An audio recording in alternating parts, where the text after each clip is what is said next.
9 का जो मैथमेटिक्स का प्रश्नावली 7.3 हम लोग सॉल्व कर रहे थे, तो आज हम लोग क्वेश्चन नंबर 4 और 5 को सॉल्व करेंगे। और बाकी जो वीडियोस आप लोग को देखने को मिलेगा प्लेलिस्ट इसका जो बना हुआ है उसमें, ठीक है। तो हम लोग 4 क्वेश्चन को अभी सॉल्व करते हैं। तो इसमें दिया गया है कि BE और CF एक त्रिभुज ABC के दो बराबर शीर्षलंब हैं, ठीक है। तो हमें ये आकृति नहीं दिया गया है, आप लोग को खुद से बनाना है। तो आप लोग क्या कीजिएगा, एक त्रिभुज बनाइएगा ABC, कहीं भी नाम दे दीजिएगा, ABC कोई मतलब नहीं है।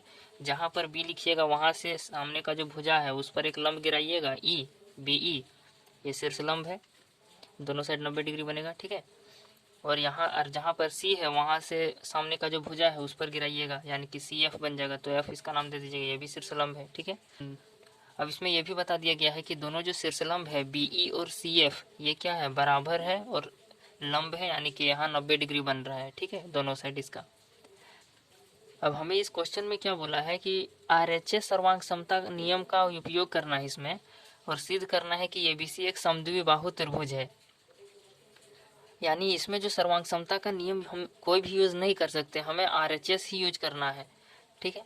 तो उसका यूज़ ही करके हमें समद्विबाहु त्रिभुज बनाना है ABC को। तो ABC में हमें समद्विबाहु बनाना है, यानी कि दो भुजा बराबर करना है। तो AB और AC को हम लोग बराबर कर देंगे, ठीक है। तो वो देखते हैं कि हम इसको कैसे सॉल्व करते हैं। सबसे पहले लिखते हैं कि दिया क्या क्या है वो चीज़, कि ABC एक त्रिभुज है। अभी तो हम लोग यही लिखेंगे समद्विबाहु, हम लोग अभी इसको साबित करेंगे, अभी हुआ नहीं है समद्विबाहु, ठीक है। अभी वो चीज़ नहीं लिखेंगे, अभी लिखेंगे कि सिर्फ त्रिभुज है। में दिया गया है BE तथा CF दो बराबर शीर्षलंब हैं।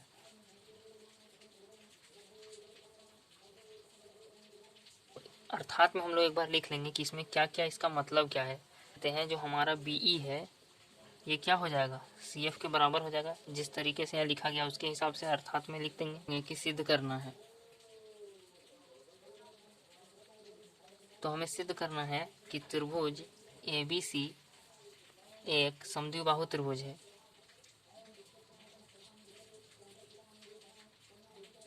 तो मन में हमें ये सोच के चलना है कि हमें जो सिद्ध करना है उस पर दिमाग लगाना है, ठीक है। ये BC एक समद्विबाहु त्रिभुज है। तो ये BC त्रिभुज को समद्विबाहु करने के लिए हम लोग के दिमाग में अभी क्या लोड है कि ये भी हमारा AC का किसी भी तरीका से यदि बराबर हो जाता है RHS का यूज करके, तब हमारा ये क्वेश्चन सॉल्व हो जाएगा। तो हम लोग देखते हैं कि AB जो है वो कौन सा त्रिभुज में आ रहा है। तो ABE ऐसा एक आ रहा है, और इधर से आ रहा है ACF ऐसा त्रिभुज एक आ रहा है। अब हम लोग यदि ये दोनों त्रिभुज को लेंगे तो हम लोग देखते हैं कि RHS का इसमें नियम लग रहा है कि नहीं लग रहा है। तो RHS का R तो यहाँ लग जाएगा बढ़िया से, ठीक है, R लग जाएगा, राइट एंगल है, 90 डिग्री है यहाँ पर, क्योंकि शीर्षलंब है ना इसलिए। अब यहाँ पे H है हाइपोटेनस, तो ये तो यहाँ पर नहीं है क्योंकि ये भी और AC को हम लोग को बराबर करना है, बराबर दिया नहीं है, ठीक है।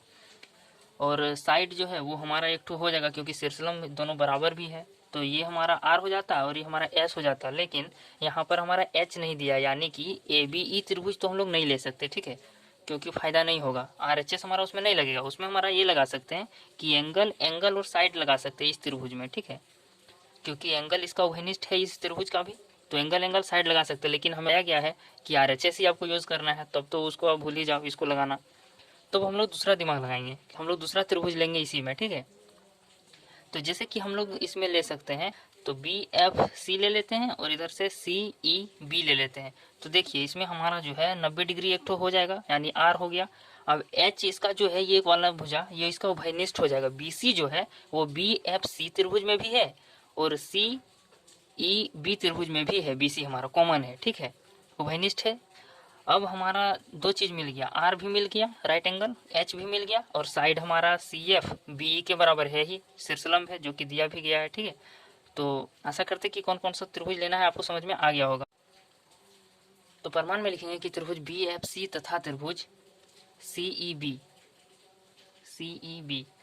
अब यहाँ पर जो आप लोग त्रिभुज लोगे ना, इसमें भी लेने में थोड़ा आपको दिमाग लगा के लेना है। जैसे कि मैंने यहाँ पर यही नाम यहाँ पर क्यों किया, BCF क्यों नहीं कर दिया मैंने, तो यहाँ पर उसका मैं आपको बता देता हूँ रीज़न। ये सब जो है ना डीप चीज़ें हैं, ये सब यदि आप लोग को नहीं को बताएगा ना तो फिर गलती होगा आगे चल के। तो जैसे कि BF और C मैंने लिया, यानी कि एक ठो एंगल यहाँ वाला लिए हम, ठीक है, B ले लिए, उसके बाद 90 डिग्री लिए, उसके बाद C किए, ठीक है। तो उसी तरीके से हम लोग यहाँ पर लिए C लिए, फिर 90 डिग्री वाला E लिए, फिर B लिए। मतलब देख रहे हो यहाँ पर जिस हिसाब से लिए वहीं पर यहाँ भी उसी हिसाब से लिए हैं। ऐसा नहीं कि इसको ले लेंगे BFC और फिर यहीं से ले लेंगे BEC, तो फिर गड़बड़ हो जाएगा। ठीक है, हमको अपने दिमाग में थोड़ा सा अंदाजा लगा के चलना है कि BF जो है वो CE के लगभग बराबर है। मतलब है, इसमें नहीं है, लेकिन हम लोग मन में सोचेंगे, इसमें है कि नहीं वो भी हम लोग को नहीं पता। ठीक है, सर्वांगसम कर देंगे तो हो ही जाएगा। तो BF जो है ये इसके जैसा बराबर जैसा लग रहा है, तो हम लोग नेमिंग इसी के हिसाब से ले लेंगे कि BFC जो है और यहाँ पर CEB ले लेंगे इस तरीके से। ठीक है, आशा करते हैं नेमिंग आप लोग को समझ में आ गया होगा, इसी तरीके से लेना है। ठीक है, BFC, तो BFC में हम लोग सबसे पहले राइट एंगल बना लेंगे, तो BFC एंगल बराबर होगा एंगल BFC बराबर होगा CEB के 90 डिग्री है, 90 डिग्री है लिख सकते हैं, या फिर दिया है लिख सकते हैं। R हो गया। अब H लिखेंगे, हमारा जो BC है, तो BC बराबर है BC और CB, एक ही बात है, BC और CB भी लिख सकते हैं जो कि उभयनिष्ठ है। जहाँ लिखेंगे CF और यहाँ हो जाएगा BE, जो हमारा है RHS। अतः RHS सर्वांग समता नियम से त्रिभुज BFC सर्वांगसम है त्रिभुज CEB के लिखेंगे। अब सिटी से हम लोग लिख देंगे कि जो हमारा एंगल FBC है, FBC एंगल FBC वो हमारा बराबर हो जाएगा एंगल CB। ये दोनों का जो सामने वाला जो भुजा है वो भी बराबर होगा। तो हम लोग अब अगला लाइन में वही लिखेंगे, बराबर कोण का सम्मुख भुजा बराबर होता है, इसलिए AC बराबर हो जाएगा AB के। ABC एक समद्विबाहु त्रिभुज है। तो क्वेश्चन नंबर 5 में हमें दिया गया है कि ABC एक समद्विबाहु त्रिभुज है। एक त्रिभुज आप लोगों को बना लेना है, ABC नाम दे देना है उसमें, और AB उसका AC के बराबर है। AB जो भुजा है वो AC के बराबर है। ठीक है, और उसमें आप लोगों को एक चीज़ बनाना है, रचना करना है कि AP जो है यानी कि AP इस तरह बनेगा जो कि परपेंडिकुलर होगा BC के। इसका मतलब होता है परपेंडिकुलर, लंब होगा। AP जो है वो लंब होगा BC पर। ठीक है, यानी कि यहाँ से हमें एक लंब गिराना है यहाँ पर, ये इस पॉइंट पर, यहाँ पर हमारा P पॉइंट हो जाएगा। ठीक है, तो AP हमारा लंब हो गया है BC पर।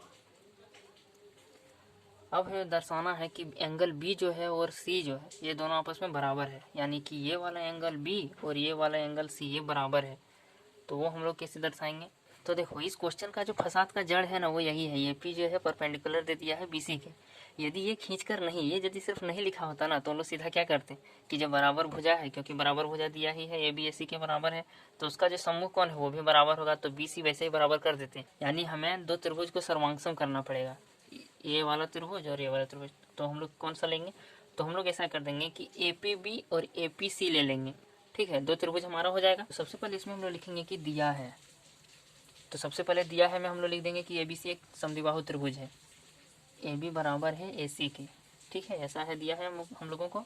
रचना क्या किए है कि AP जो हमारा है वो परपेंडिकुलर है BC के। सिद्ध क्या करना है वो, तो सिद्ध करना है एंगल B बराबर है एंगल C के।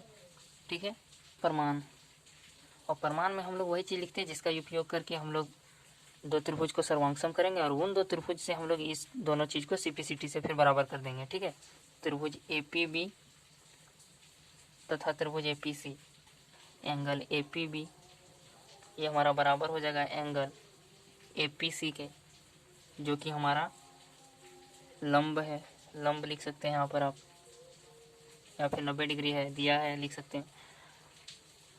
अब हमें लिखना है H जो कि AB है, AB बराबर है AC के, AB और AC बराबर है जो कि दिया गया है। अब हमें लिखना है जो AP है वो बराबर है AP के,